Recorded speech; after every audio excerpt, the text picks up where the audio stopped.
J'ai lu le 5e épisode de Ultimate Spider-Man, je l'ai relu des années après, avec un plaisir coupable et non dissimulé. Et j'ai été assez ému, je dois vous dire, j'ai été troublé et j'ai été impressionné par le niveau de maîtrise global de cet épisode. Signé Brian Michael Bendis, Mark Bagley et Art Thibert à l'ancrage. Un épisode clé, encore une fois, qui forge la légende. Je le dis dans plusieurs vidéos, mais c'est une vérité. Un épisode habilement mené, magnifiquement écrit sur la perte d'un être cher et sur la douleur que cela peut représenter. Brian Michael Bendis a cette force de pouvoir nous transcrire des sentiments personnels et d'en faire quelque chose d'universel.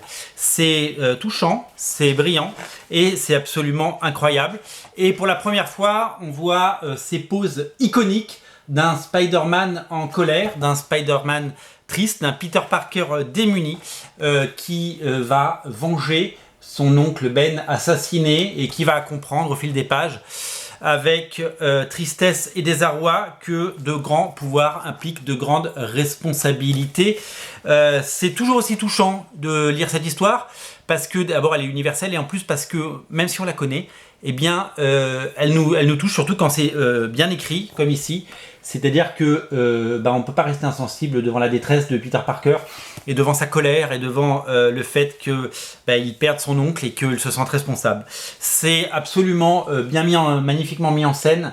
C'est incroyablement juste et incroyablement bien dosé. J'ai pris un plaisir fou entre tristesse et colère. Oui, il y a de la colère. À redécouvrir cet épisode. Regardez ces pages, vraiment on sent que Mark Bagley prend possession du personnage et commence à vraiment s'éclater. On y voit des poses complètement iconiques et absolument incontournables. C'est vraiment étonnant. Moi, il y a un plan que j'ai adoré, c'est celui-là où la légende Spider-Man naît, c'est-à-dire que dans les yeux du grand public et du capitaine Stacy notamment et de la police de New York, il n'existait pas encore parce que c'était juste un catcheur que certains connaissaient et là d'un coup il existe. Mais est-ce qu'on l'a vu? Est-ce qu'on l'a pas vu dans la pénombre? Est-ce que c'est Batman? Est-ce que c'est Spider-Man? Non, voilà, la légende commence à exister. Et la force de Brian Michael Bendis, c'est de faire une histoire à tiroir dans laquelle on découvre dans un premier temps, dans le discours de Tante May, la disparition de l'oncle Ben. Elle ne trouve pas les mots, elle est désemparée. Elle dit cette phrase, mais qu'est-ce qu'on va devenir? Et qui est tellement vrai. On se pose souvent cette question, qu'est-ce qu'on va devenir quand on est confronté à ce genre de situation? Et voilà, et puis il y a des silences. Les silences sont bien posés. C'est magnifiquement mis en scène, je vous dis, c'est touchant.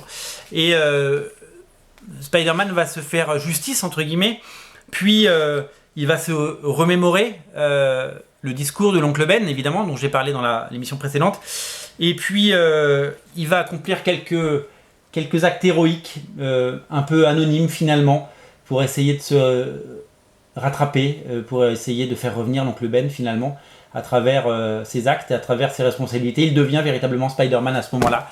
Et c'est absolument touchant et ça se termine avec une scène géniale et qui rajoute de l'émotion à l'émotion. Et c'est possible de rajouter de l'émotion à l'émotion sans être larmoyant ni pathétique. Voilà, cette scène où Peter et Mary Jane, qui a appris le décès de l'oncle Ben, vient consoler son ami. C'est fort. Voilà, ce dessin est tout simplement sublime. Voilà. Il n'y a pas grand-chose à dire. Le premier arc, la première histoire fait 7 numéros. Tout, évidemment, n'a pas encore été développé et tout n'a pas encore été mis en place parce qu'il reste 2 numéros qu'on va découvrir dans les prochains jours. Mais ça y est, Spider-Man est né, il a son costume, on sait pourquoi il est blessé au fond de lui, on sait quel est son désir de revanche sur la vie et pourquoi il devient ce héros. Et puis c'est aussi ça, les personnages Marvel, c'est des héros en costume qui ont des états d'âme, qui souffrent et qui vivent et qui ont une vie à côté. Et si Peter Parker nous régale depuis plus de 60 ans, j'allais dire 80, 60 ans, eh bien c'est parce que voilà, les personnages sont humains et qu'ils nous touchent avec leurs histoires. Voilà, moi j'ai adoré cet épisode, j'ai adoré le relire. Je pensais pas que En fait, je me souvenais plus que ça arrivait aussitôt dans l'histoire. Je pensais que ça arrivait plutôt vers le 7e épisode et j'ai été vraiment touché parce que c'est la force de ce récit. Voilà, j'ai très envie de lire la suite.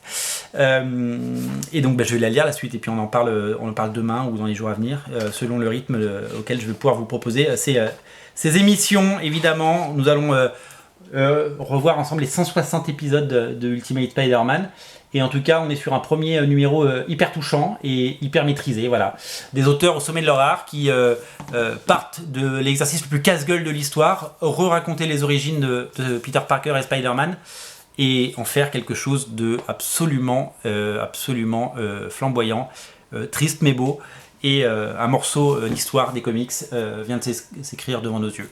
Ou lire ce 5e épisode, ou lire ce 5e épisode, eh bien, dans les pages de Ultimate Spider-Man en must-have, 15 € les 7 premiers numéros, ou dans le pavé, l'omnibus qui reprend les 39 premiers épisodes de la saga, plus un spécial, donc 40 numéros, et le tome 2 arrive le 29 décembre. Le 29 décembre, vous aurez les 90 premiers numéros, donc le contenu des 90 premières émissions que nous allons consacrer à Ultimate Spider-Man. On se souvient en lisant ce 5e épisode pourquoi Ultimate Spider-Man est génial et pourquoi ça le reste et pourquoi ça va le devenir et pourquoi cette série est culte 20 ans après.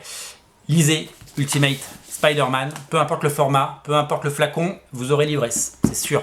Salut.